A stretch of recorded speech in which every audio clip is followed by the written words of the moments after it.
We take majority of things in our life for granted. When I was at school, I never truly appreciated how carefree the time was. Every day I met with my best friend and both we went to school talking about nothing particular but everything emotionally important. The whole life was upfront and now, to be honest with you, I could pay a lot to bring the time back.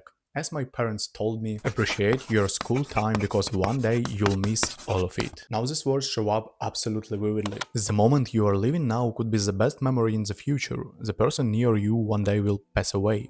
And then you realize you were happy that day with that person. People mean not to aware how wonderful are peaceful days with no war until it happens.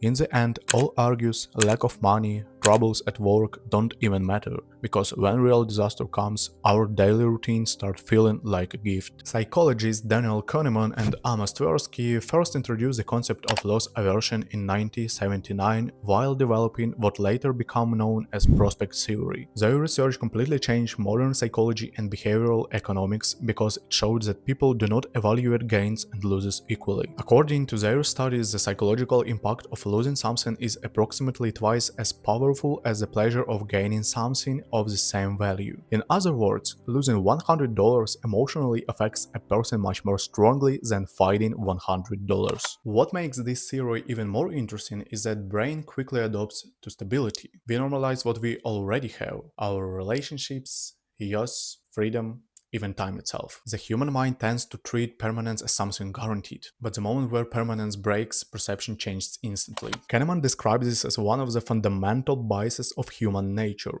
We are biologically more sensitive to loss than to presence, and maybe that explains why people often understand the true value of moments only in retrospect, not while living them, but while remembering them. In many ways, absence acts like contrast. It forces the brain to finally measure what was always there but psychologically invisible. For many people, the idea of home truly becomes visible only after distance appears. Psychologists that study migration often describe this as a shift in emotional perception caused by displacement. When a person leaves their familiar environment, the brain suddenly loses hundreds of invisible routines that once felt ordinary. Familiar streets, language, smells, cultural habits, even small daily interactions. Research on migration and nostalgia shows that separation from home increases emotional attachment to identity and memory. Things that once felt repetitive begin to feel deeply meaningful from afar. A street you barely notice becomes something irreplaceable in memory. Even silence can sound different when it no longer belongs to the place where you grew up.